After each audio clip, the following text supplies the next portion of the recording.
So where am I at now?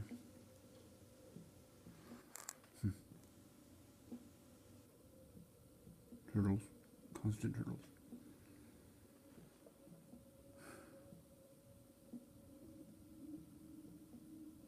Literally to the point where I can't explain it. Literally. Why? Because something gets in the way? Yeah. At this time, I ask that we There be cannot be any surrounded conclusion. with 100,000 angels, with each of our guides and angels of the light. Something has to give And I invite the in the highest procession of self, events that occur in your life. loving possible channeling guide to be listed right now. It was all the perceived wisdom and knowledge or evidence that I've found have given to me. I've run into this wall. At least it's almost been a year now. Michael and I am present. It's become very frustrating. See what I mean? An interruption will happen. No matter what I'm doing. Yeah, I'm in one of those windows right now. And through this channeling of the same voice that the I'm going to repeat some songs, yes. who has a dream. The third voice, and consciously in this moment, to step back, to step in, to a state of love, a state of awareness and presence, to receive this guidance from beyond the veil, this guidance from the angelic and spiritual realm. Let's see if we can get the synchronicities going. See, yeah, just observe me and watch what happens. I know you can't see me. I'm trying to show you, I'm trying to record something. I'm trying to complete something. I'm trying to get something to go and move. And what I've discovered, briefly, and I'll explain in a moment, is something that's actually pretty frightening, and I don't want to share with other people. But, as you'll see, is my solution temporary, because there's no such thing as a solution. I'm going to have to kill all of you by telling you a discovery of mine. And you can believe me or you don't. It doesn't really matter. Once I get it out of me, I reach my solution, I can move on. It's something that I don't want to tell people because I think it would destroy a lot of their illusions. Alternate, parallel, past, future, lifetimes, which is retained at the level of spirit.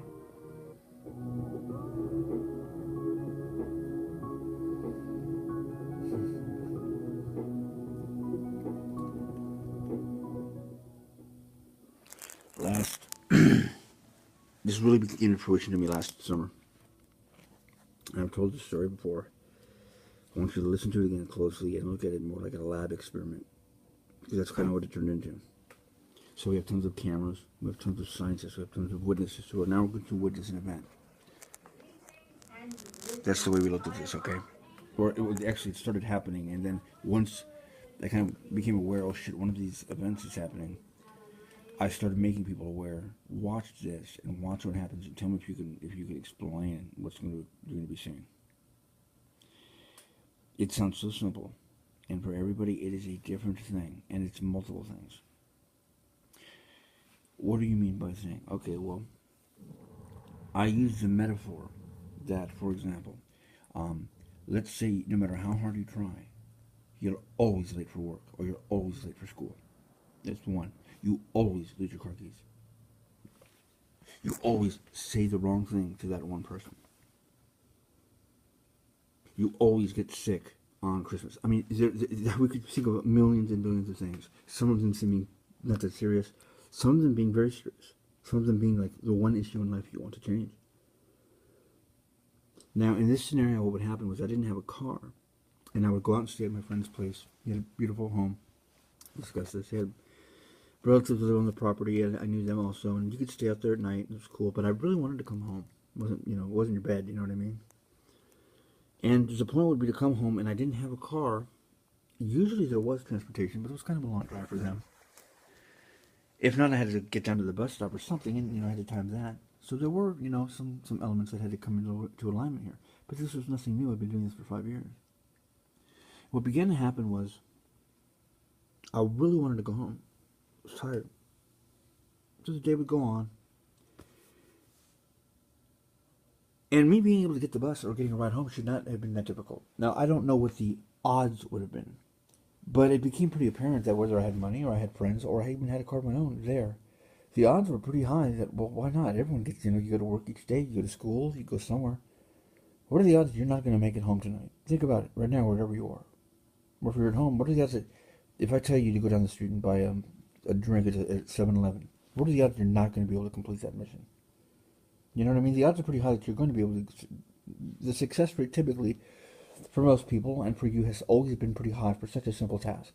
You have to get in the car, you have to start it up. You might get a flat tire. There's a million things that could happen, but you figure the odds. What began happening was this. What? It was impossible to get home. Day after day, week after week went by. And it became so frightening that something would come up, whether it was a person getting... we thought people were plotting against us. Against me. That's how it appeared. Until we started keeping it a secret how I was going to try to eventually get home. And we decided to see what would happen. Because if no one except you knew in your own head how you were going to plan to make your escape. I'm taking the straight line Santa Cruz bus at 7:30. And one person I can trust is going to get me there. And if they can't be trusted, I have a way to walk there. Otherwise, I'm going to call a cab. I had all of these redundant ideas and plans. With the foreknowledge that something was not going to allow me to get home. And we kept saying, what are the odds that you will make it home? You have to make it home. I know. People would come and go all day. What are the odds you couldn't make it home? Like, that's all you want to do. We're like investing time and money into this. What? Just so you can get home. Where do you live? That far, like, it's 30 miles away. It's down the road. People work in this area live where I'm at. It's not that big of a deal. But something was not allowing me to go home. And probably deliberately to show me something. And I didn't know what the lesson was because it pissed me off.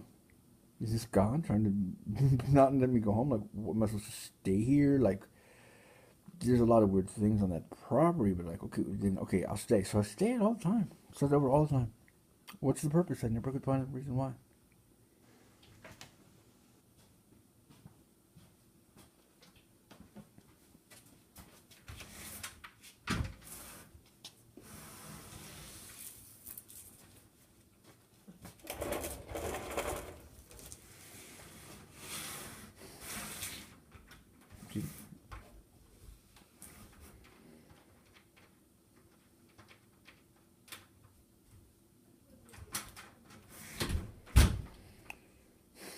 You know what I mean?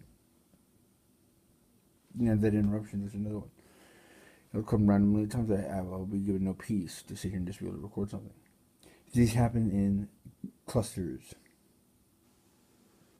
At least for me. I'm not saying it's always that way, but that's how it's been. To the point where when they begin, some idiots will probably tell you, and maybe they're right, and don't know it, that because you think it's going to happen, it's going to manifest. No. Let me explain something to you. There's a reason I think it's going to happen. It's because I'm picking up patterns. I'm picking up the patterns of nature and the universe. That's why I told you that I can prognosticate things. I was telling you that even removes much of the spiritual aspect of being able to be psychic. I said it was kind of ironic. It was psychically angels, spirits were teaching me through psychic means how naturally I can read the signs, situational awareness, and be able to make proper forecasts or predictions of what was going to come. At least close enough that I could control and make decisions in life. Until I hit this position. What? That basically, just because I knew something was coming, I couldn't change it. It became futile. It was as if, in fact, there was a conspiracy against me.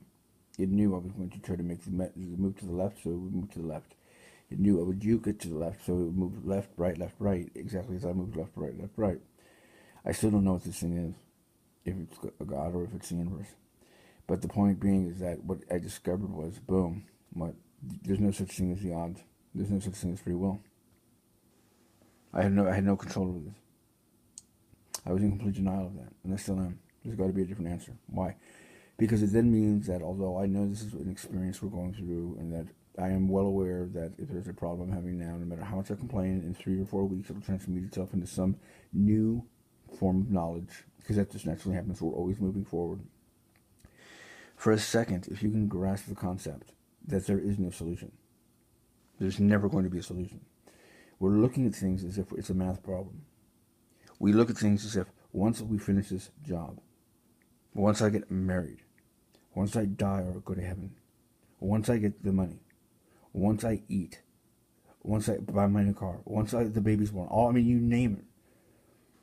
There may be a temporary sense of completion or a goal achieved. But the idea that a goal or a plateau or this reached area is how we picture it, which is a kind of like rest stop, is really all illusion. In other words, you're going to take a math test, okay? Like I'm giving it to you right now, and you're going to have to only do 5 math problems, okay? You think that's easy? I'll do those in a second, sure. Here's the problem. So you start doing the first math problem. It says 2 plus 2 equals... You're about to write 4, and then what happens? Plus 2 plus 9. Oh, you want me to add the... Okay, so 2 plus 2 plus 2 plus 9 plus 4 plus 28 plus 27 times 16 times... Okay, wait, I can't complete this problem because it keeps fucking going on. Exactly.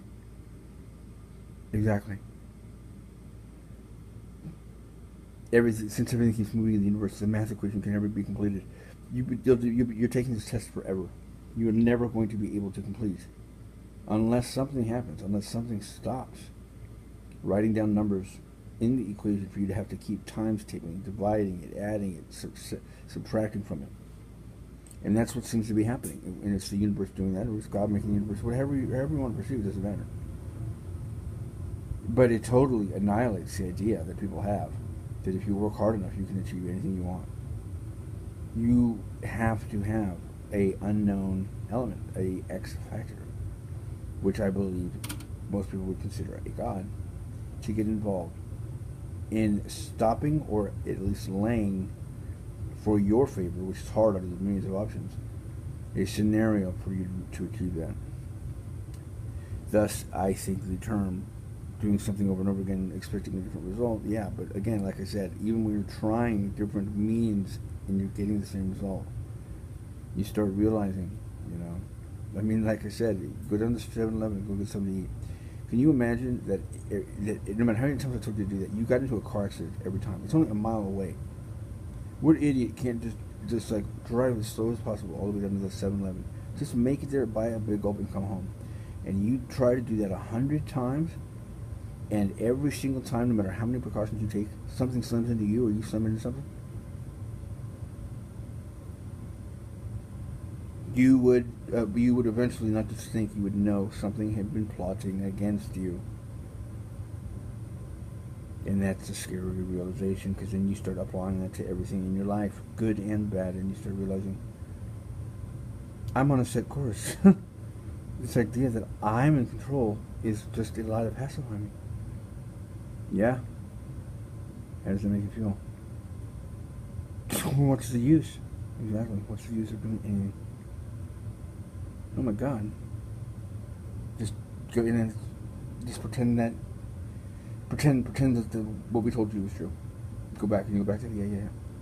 Okay, go take a shower, get dressed, go get something to eat, and but buy some time.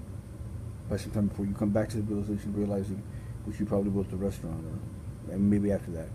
Moments will keep popping up and reminding you that you do not have free will, you do not control your own life, and there's nothing you can do about it, and that the odds are against you and are in your favor. They can go both ways.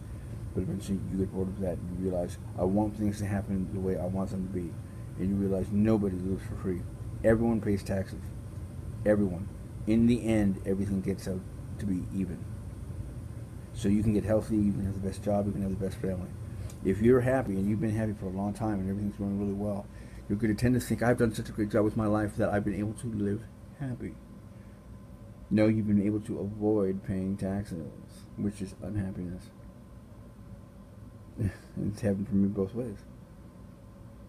In other words, there's no way you can be totally Zen Buddha happy all the time. I'm not saying you can't be, but it would require a huge adjustment in perception, and almost an unreal one. Meaning what? You'd have to come up with things like, well, fire doesn't burn me because I'm concentrating so hard, or I don't get hungry because I do not need food. It takes a lot of work to get into those type of disciplines. You know what I mean? And that's the kind of shit you would have to do for you to ever come close to being able to live without the knowledge of this.